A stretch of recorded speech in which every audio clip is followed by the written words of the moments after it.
Good morning students. Last class में हमने carbohydrate के बारे में प्रारंभिक जानकारी प्राप्त की थी। देखिए,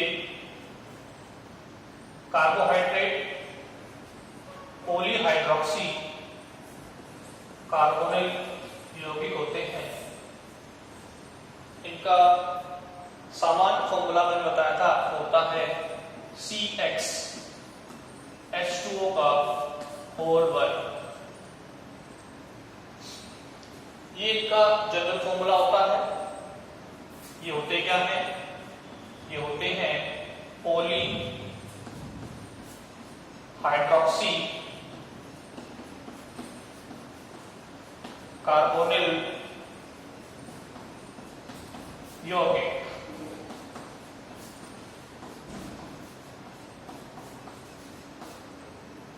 पॉलीहाइड्रोक्सी क्यों बोला?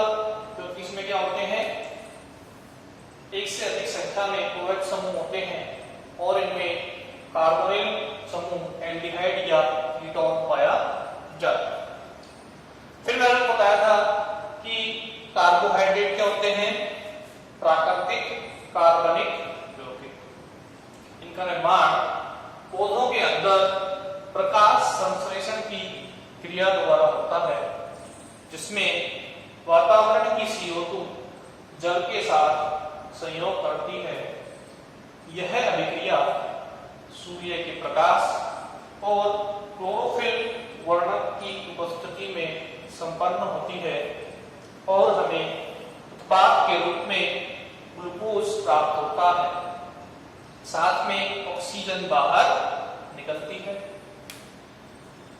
इस तरीके से पौधों में प्रकाश संश्लेषण की क्रिया के द्वारा कार्बोहाइड्रेट का निर्माण होता है। इसके बाद हमने देखे थे कार्बोहाइड्रेट के कार्य। कार्बोहाइड्रेट का प्रमुख कार्य था शरीर को ऊष्मा तथा ऊर्जा प्रदान करना। ये इसका पहला कार्य था। इसका दूसरा कार्य था यह पादपों में स्टार्च के रूप में तथा जीवों में ग्लाइकोजन के रूप में संग्रहित रहता है। तीसरा कार्य मैंने बताया था आपको इसका कि यह पादपों में कंकाल निर्माण का कार्य भी करता है और साथ ही साथ यह कोशिका भित्ति के निर्माण में भी सहायक होता है।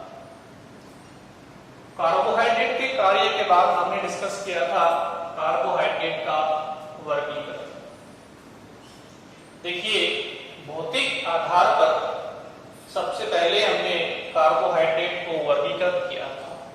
कार्बोहाइड्रेट के सबसे पहले दो भागों में इसको डिवाइड किया गया। पहला भाग था शर्करा और दूसरा भाग था अशर्करा। शर्करा क्या होते हैं? क्रिस्टलीय होते हैं, जल में विलय होते हैं और स्वाद में मीठे होते हैं। जबकि अशर्करा अक्रिस्टलीय होते हैं, स्वादहीन होते हैं और जल में अविलय होते हैं। शर्करा को फिर अपने दो भागों में बांटा।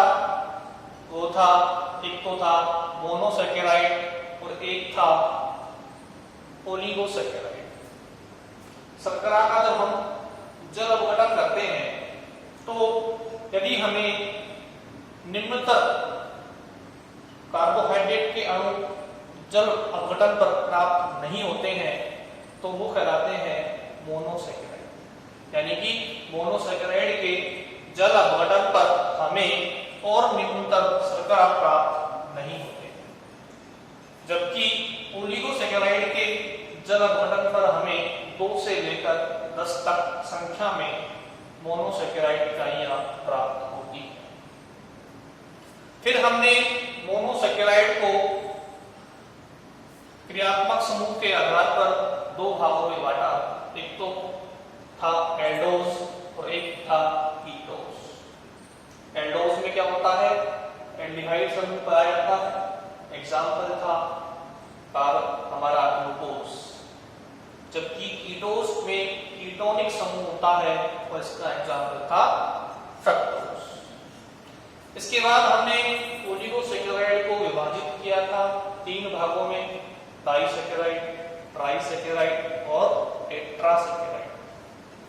अब डाइसैकेराइड क्या होते हैं, ऐसे कार्बोहाइड्रेट जिनके जल अपघटन पर हमें 2 मोनोसैकेराइड इकाइयां प्राप्त होती हैं, कहलाता है डाइसैकेराइड।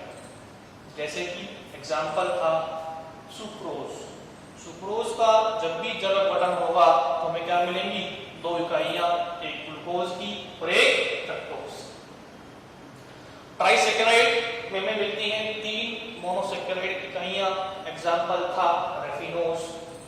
और टेट्रासैकेराइड में हमें 4 इकाइयां प्राप्त होती हैं, उसका एग्जाम्पल था स्टाइकिनोज। अब बात आती है शर्करा की। शर्करा के अंदर पाए जाते हैं पॉलीसैकेराइड।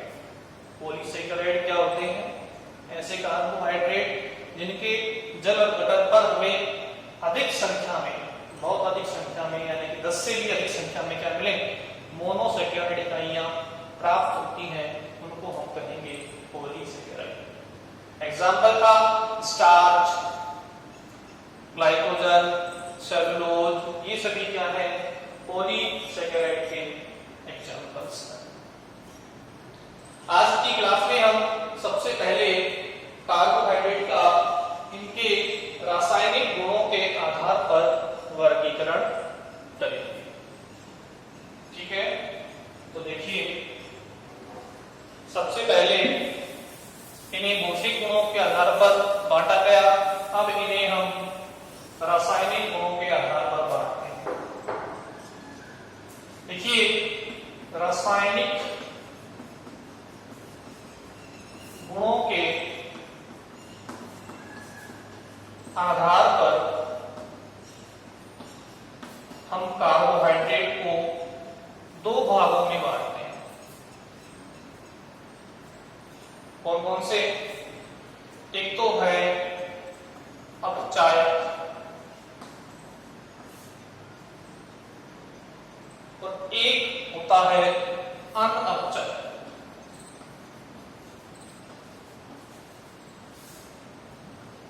दो भाग हो गए, एक तो अपचायक और एक अनअपचायक। अपचायक शर्करा और अनअपचायक शर्करा।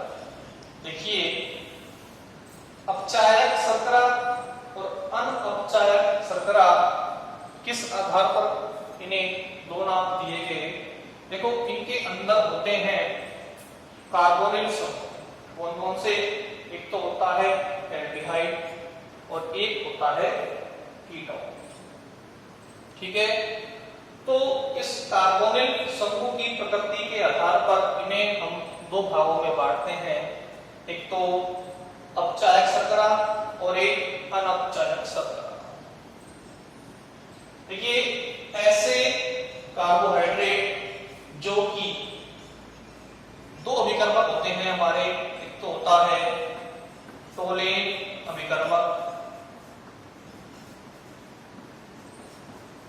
और एक होता है फेलिक अभिकर्मक।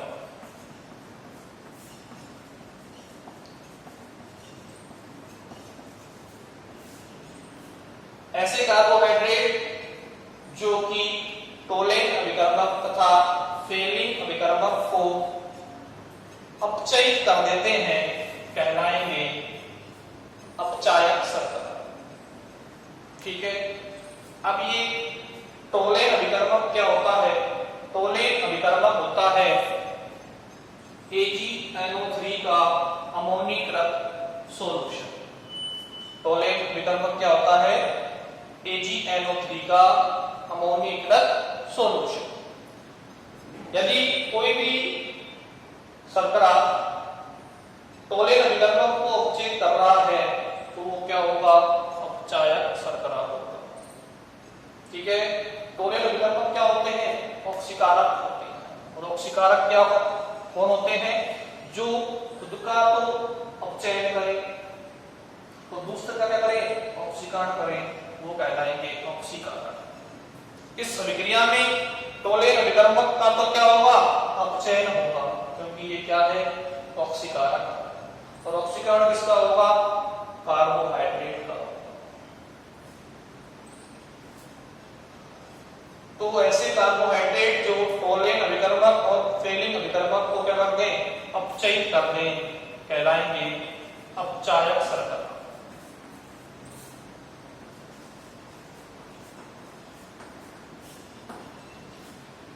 टोलेन अभिकर्मक क्या होता है, AgNO3 का अमोनीकृत सॉल्यूशन। AgNO3 का डाल देंगे हम NH4OH, ये दोनों का मिश्रण कहलाएगा टोलेन अभिकर्मक। इसी तरीके से फेलिंग अभिकर्मक जो होता है वो दो प्रकार के होते हैं, एक तो होता है फेलिंग ए और एक होता है फेलिंग बी।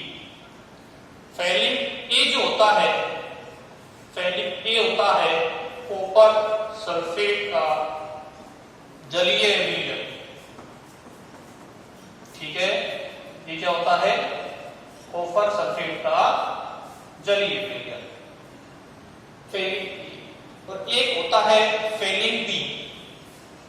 फेलिंग बी क्या होता है, इधर देखिए, फेलिंग बी जो होता है, फेलिंग बी ये होता है sodium potassium tartrate, sodium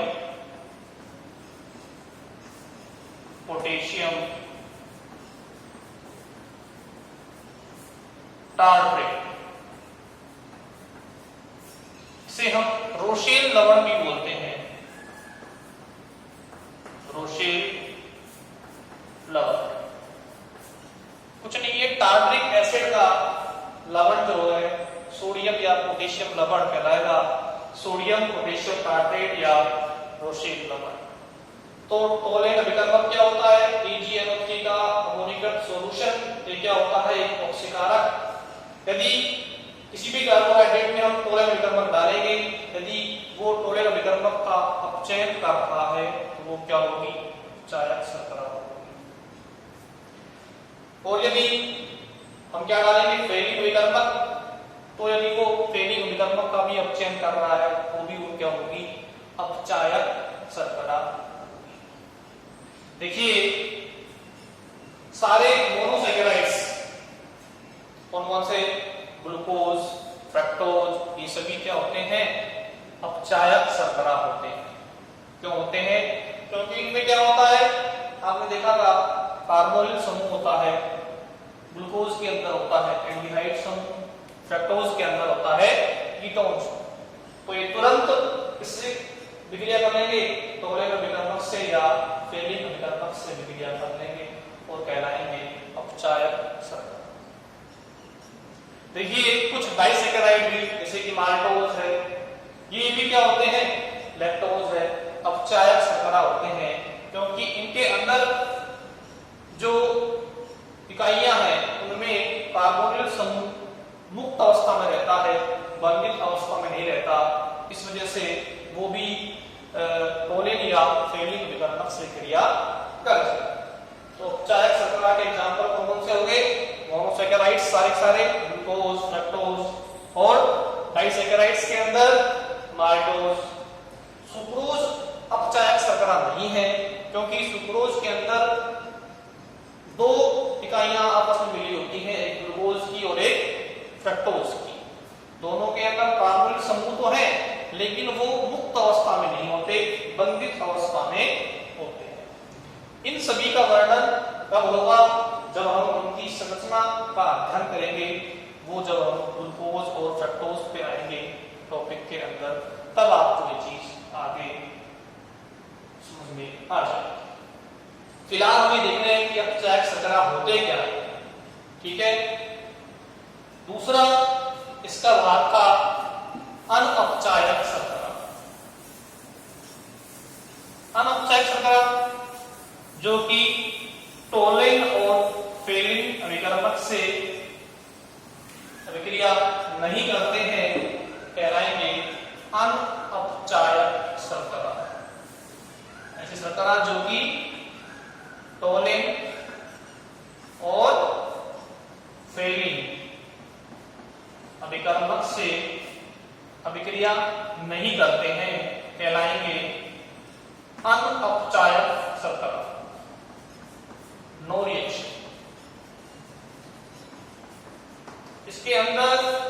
example आता है सुक्रोज। एग्जाम्पल क्या होगा इसका? सुक्रोज। सुक्रोज में हमारे जो कार्बोनिल समूह है वो मुक्त अवस्था में नहीं है, वो बंधित अवस्था में होते हैं। जब तक वो मुक्त अवस्था में नहीं होंगे वो टोलेन और फेलिंग विकर्मक से विक्रिया नहीं कर पाएंगे। ठीक है, तो अनौपचारिक शर्करा वे कार्बोहाइड्रेट जो कि टोलेन और फेलिंग विकर्मक से विक्रिया नहीं करते हैं, उन्हें अपचयित नहीं करते हैं, कहलाएंगे अनअपचायक शर्करा। ये कार्बोनिल समूह की प्रकृति के आधार पर या रासायनिक आधार पर हो गया कार्बोहाइड्रेट का वर्गीकरण। अब हम सबसे पहले स्टार्ट करते हैं मोनोसैकेराइड। सबसे पहले हम मोनोसैकेराइड का अध्ययन करेंगे, फिर करेंगे ओलिगोसैकेराइड का और फिर करेंगे लास्ट में पॉलीसैकेराइड का। देखिए मोनोसैकेराइड,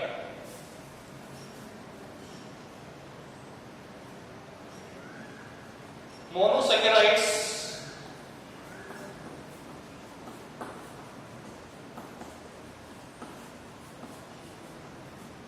ऐसे कार्बोहाइड्रेट जिन्हें हम जल अपघटन पर छोटे शर्करा अणुओं में नहीं तोड़ सकते, वो कहलाएंगे मोनोसैकेराइड। देखिए मोनोसैकेराइड के अंदर इन्हें हम दो प्रकार से बांट सकते हैं। एक तो देखो इनमें होता है कार्बोनिल समूह, एल्डिहाइड या कीटोन। ठीक है, तो सबसे पहले इनको हम कार्बोनिल समूह की प्रकृति के आधार पर दो भागों में बांटते हैं। एक तो होता है एल्डोज और एक होता है कीटोन्स। दो भाग हो गए इसके, कौन कौन से? एक तो एल्डोज और एक कीटोन्स। एल्डोज और कीटोन्स को फिर आगे दोबारा विभाजित किया गया कार्बन परमाणुओं की संख्या के आधार पर।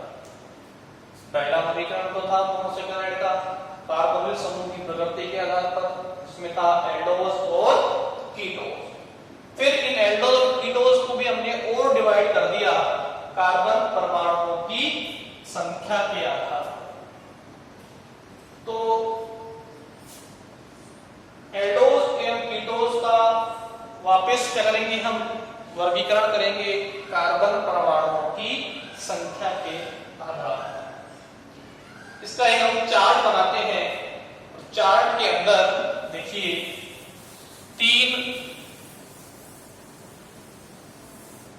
चार बिंदु आपको लिखने हैं उस चार्ट के अंदर। एक तो देखो सबसे पहला है कार्बन परमाणु की संख्या। पहला पद कार्बन परमाणु की संख्या। फिर अगला आएगा सामान्य पद।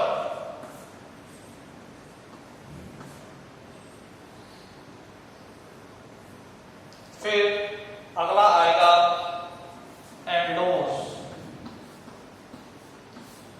और फिर अगला आएगा कीटोज। पहला कौन सा था? कार्बन परमाणुओं की संख्या, दूसरा है सामान्य पद, तीसरा है एल्डोज और चौथा है कीटोज। देखिए कोई 3 कार्बन परमाणुओं का मोनोसैकेराइड है।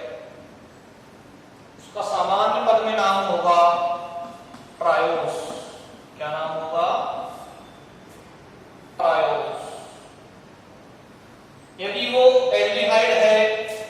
उसका नाम होगा एल्डो ट्रायोस। क्या नाम होगा यदि वो एल्डिहाइड है तो? Aldo triose. यदि वो कीटोन है तो उसका नाम होगा कीटो ट्रायोस। ठीक है। अगर हम एग्जांपल देखें तो देखो इसका जो एग्जांपल होता है वो होता है ग्लिसर एल्डिहाइड। ग्लिसर एल्डिहाइड देखो ये 3 कार्बन का मोनोसैकेराइड है। इसकी संरचना यदि हम देखें ग्लिसर एल्डिहाइड की तो इस प्रकार से होती है। देखो इधर CHO, इधर CH, OH और ये CH2। ये ग्लिसर एल्डिहाइड है। ये 3 कार्बन का मोनोसैकेराइड है। इसमें क्या है? OH समूह है और क्या है? एल्डिहाइड समूह। एल्डिहाइड समूह है इसलिए क्या होगा? एल्डोन। और इसलिए 3 कार्बन है तो क्या होगा? ट्रायोस। क्या होगा ये? Aldo triose. और ग्लिसर एल्डिहाइड इसका एग्जांपल होता है एल्डो ट्रायोस।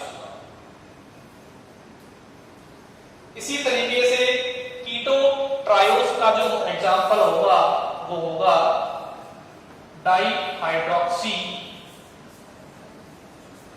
एसीटोन। इसका जो एग्जांपल होगा वो क्या होगा? Di hydroxy acetone. Di hydroxy acetone का जो फॉर्मूला होता है वो देखिए इस प्रकार से होता है। ये 3 कार्बन होंगे C double bond O, CH2OH, CH2OH।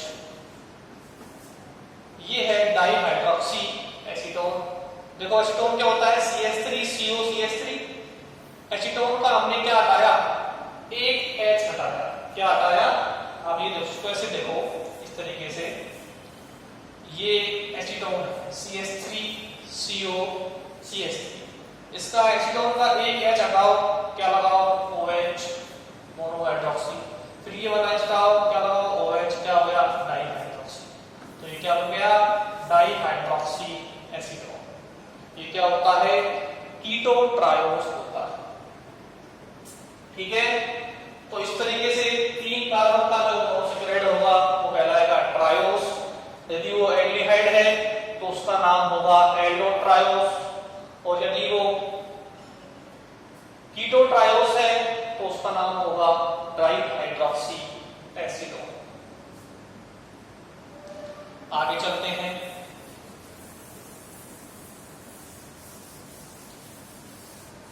देखिए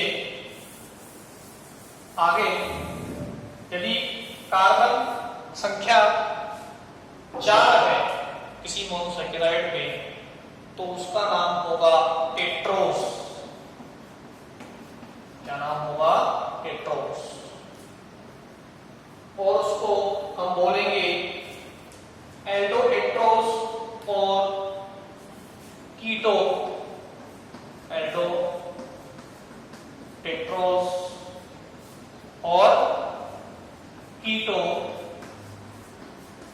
टेट्रोस। ठीक है। ये 4 कार्बन परमाणु वाला कोई कार्बोहाइड्रेट है तो उसे हम बोलेंगे एल्डोटेट्रोस या कीटोटेट्रोस। इसका एग्जांपल आता है एल्डो टेट्रोस के अंदर आता है एरिथ्रोस और इसका आता है एरिथ्रोलोस। एल्डोटेट्रोस का एग्जांपल है एरिथ्रोस और इसका है एरिथ्रोलोस। क्लियर है। तो ऐसे मोनोसैकेराइड जिनमें 4 कार्बन होते हैं कहलाएंगे टेट्रोस। एक तो होता है एल्डोटेट्रोस जिसका एग्जांपल है एरिथ्रोस जो 4 कार्बन का मोनोसैकेराइड है, और कीटोटेट्रोस का एग्जांपल है एरिथ्रोलोस। क्लियर है। इसी तरीके से यदि कोई 5 कार्बन का मोनोसैकेराइड है तो उसको बोलेंगे पेंटोस। क्या बोलेंगे? पेंटोस।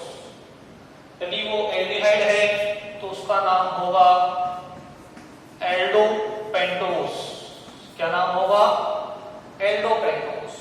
यदि वो कीटोन है तो उसका नाम होगा कीटोपेंटोस। एल्डोपेंटोस और कीटोपेंटोस। 5 कार्बन का जो मोनोसेक्राइड है वो होता है राइबोस। जानते हो आप सभी राइबोस क्या है? आरएनए के अंदर पाया जाता है और डीऑक्सीराइबोस पाया जाता है डीएनए के अंदर। तो राइबोस जो होगा वो 5 कार्बन का एल्डोस है, इसका एग्जांपल होगा राइबोस। कीटोपेंटोस का एग्जांपल होगा राइबोस। ठीक है, तो इसका एग्जांपल राइबोस और इसका एग्जांपल राइबोस। ये सभी क्या है? 5 कार्बन के मोनोसैकेराइड। अब देखिए, यदि किसी मोनोसैकेराइड में 6 कार्बन है तो उसके नाम के अंत में आएगा सामान्य पद हेक्सोस। क्या आएगा? हेक्सोस। हेक्सोस में क्या होंगे? 6 कार्बन। यदि एल्डिहाइड समूह उपस्थित है तो कहलाएगा एल्डोहेक्सोस। एल्डोहेक्सोस। एल्डोहेक्सोस में आते हैं आपके ग्लूकोज। ग्लूकोज में क्या होते हैं? 6 कार्बन होते हैं, एल्डिहाइड समूह होता है, तो वो क्या कहलाएगा? एल्डोहेक्सोस कहलाएगा। यदि वो कीटोन है तो वो कहलाएगा कीटोहेक्सोस। देखिए, कीटोहेक्सोस का एग्जांपल है आपके फ्रक्टोज। फ्रक्टोज में क्या होते हैं? 6 कार्बन होते हैं। नंबर 2 वाले कार्बन पर कौन जुड़ा होता है?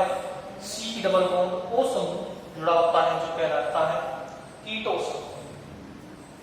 इस तरीके से कार्बन परमाणुओं की संख्या के आधार पर हमने मोनोसैकेराइड्स को इस तरीके से चार्ट के द्वारा समझाया। चार्ट में 4 पद थे सामान्य।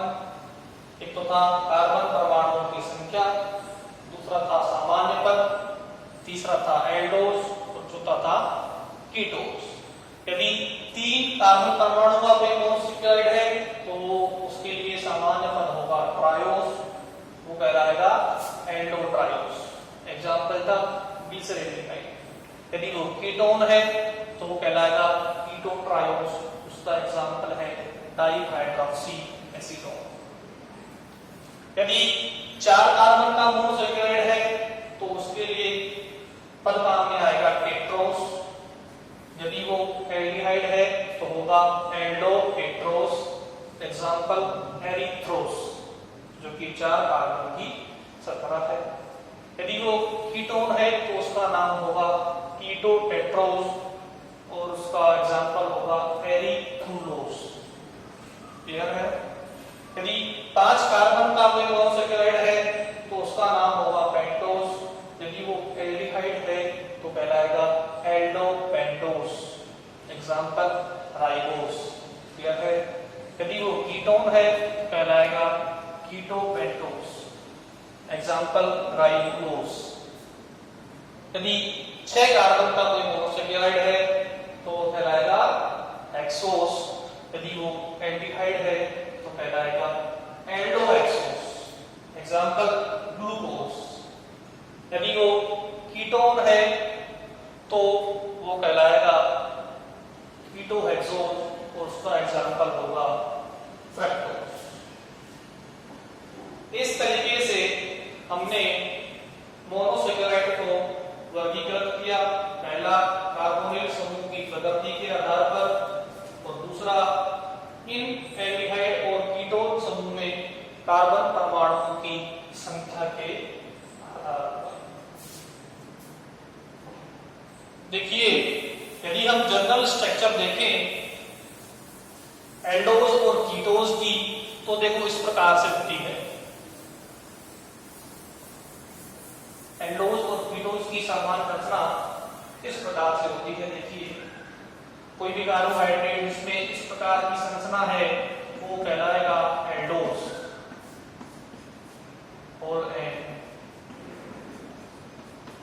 CHO एल्डिहाइड समूह है, CHOH कितने हैं N, ये कहलाएगा। लास्ट में CH2OH, ये है हमारा एल्डोज। N की वैल्यू अपन रख सकते हैं 1 2 3 4। ये एल्डोज की सामान्य संरचना है। इसी तरीके से कीटोन की कीटोज की जो सामान्य संरचना होगी वो इस तरीके से होगी, CHOH का होल N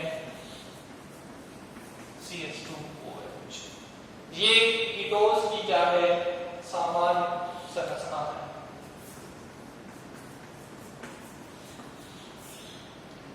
अब एल्डोज के अंदर आएगा एग्जांपल, कॉमन एग्जांपल ग्लूकोज, इसमें क्या होता है एल्डिहाइड समूह होता है, 6 कार्बन होते हैं, N की वैल्यू कर देंगे अपन यहाँ पर 4, तो क्या बन जाएगा ग्लूकोज। इधर देखिए फ्रक्टोज कीटोज का एक प्रमुख एग्जांपल है, जिसमें 6 कार्बन होते हैं, N की वैल्यू रखेंगे कितनी 1 2 3, तो इसमें है ही 3 और यानी कि 3 रख देंगे, क्या बन जाएगा। ठीक है, आज के लिए काफी।